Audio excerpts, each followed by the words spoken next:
Let's look at the funk. Could you stop playing with that radio of yours? I'm trying to get to sleep. Could you stop playing with that radio of yours? I'm trying to get to sleep. Could you stop?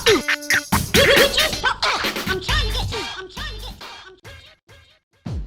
Jet Set Radio should be one of my favorite games. I love the core concept. When the gameplay works, it's phenomenal, and when you're in the zone of it, the game is a delight that has not since been replicated.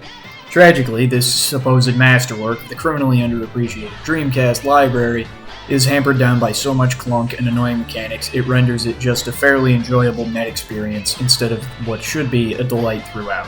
Jet Set Radio is at its best early in the game, where the enemies are effectively a non-factor and you're just allowed to play around with the wonky physics engine in the sandbox. As the game progresses, while the head-to-head race stages remain largely fun, hampered by the fact that you essentially have to run them twice because on the first go you only know where you're going and not any of the pathing to get there, the regular levels begin to devolve into a complete slog. The enemies deal what is essentially unpreventable damage, and it must be stressed that Jet Set Radio is not a hard or long game, nor should it try to be. I beat the game in about 5 hours, and most of those 5 hours were redoing stages because I clipped through stage geometry, or it clunked out and I grinded the wrong way, or I jumped the wrong way, or any number of things. I was playing this game for fun at a leisurely pace, and while I never once felt genuinely challenged, I was annoyed for around 25% of my playtime.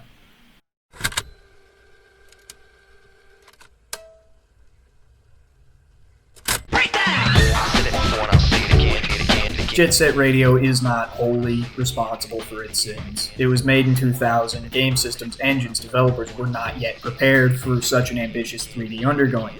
The graphics have aged extremely well for a game of that generation due to the cell shading, and when the game works, it's phenomenal.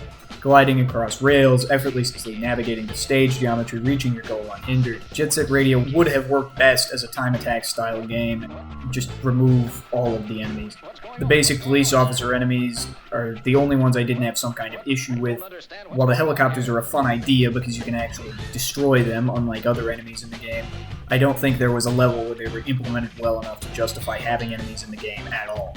Health pickups are generous, and I'm fairly certain I only died once, but the enemies serve only to interrupt your tagging, which slows down the fluid gameplay, which forces you to do unfun strategies like jumping out of the initial spray paint animation to redo the first step of it by jumping to avoid damage until you're done.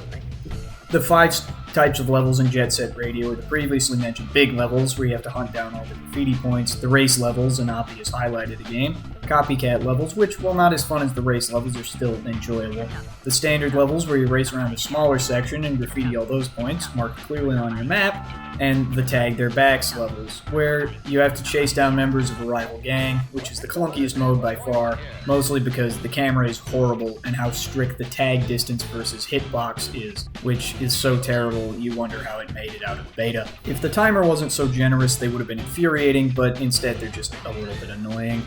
Of these 5, 3 are fun, and 2 are annoyances you get through to play the fun part of the game again, which is not ideal. Give me a break. The physics engine of the game, while great for something from 2000, is frustrating when you lose momentum out of nowhere, when you get caught on the side of a pipe and auto-enter drifts, when you auto-enter drifts from landing, or when it's just too floaty for what it should be. Wall jumps are well executed in some places, almost entirely where there's only one jump, but jumping from one segment of a slanted wall to another is barely functional, and forces you to do some weird clipping on stages just to clear the tags. The game ends on a whimper with a final boss fight that may be the easiest part of the entire experience, with 2 basic, easy, identical platforming sections and 2 rail grinds, which is something you have been doing from the literal first minute of the game. Jet Set Radio is mostly saved by its presentation, music, graphics, and overall tone. The music is good, and while there are definitely some stinkers in the American release, Rob Zombie has not aged very well. The Japanese Big Beat style soundtrack is fun and jaunty and helps you from going completely insane on some of the particularly frustrating stages. The tone is ridiculous and it's just self-aware enough to be fun, though when it starts spouting half-baked philosophy at you towards the end, it's pretty bizarre. The presentation is excellent and the general level design is good as well. The graphics are reminiscent of a funky Wind Waker, and cell shading has aged excellently, and comes across as somewhat weird rather than just terrible like so many other 3D games of the era. The game that Jet Set Radio is so close to emulating, and maybe even improving on, is Tony Hawk Pro Skater. Tony Hawk Pro Skater has equally rich mechanics, and I'd argue slightly worse level design, but is an infinitely more fun game because it understands what made the game fun far better than Jet Set Radio. Jet Set Radio is a fun game bogged down and hidden under endless filler bullshit. Tony Hawk Pro Skater is just pure video game. There's nothing it hides, you jump in, under a minute you are playing the most fun version of the game the developers could present to you. Jet Set Radio gets gradually worse throughout the game, and is never presenting the most fun version of itself until you've already beaten the level and you are permitted to replay them with no enemies. Tony Hawk doesn't do this. It's the game presented as it was intended the first time through. You don't have to replay it to get to the fun part. It doesn't play around, it can be jumped into incredibly easily today by someone who has never played a video game, whereas Jet Set Radio, I'd wager, would frustrate someone who wasn't good at it to the point of quitting.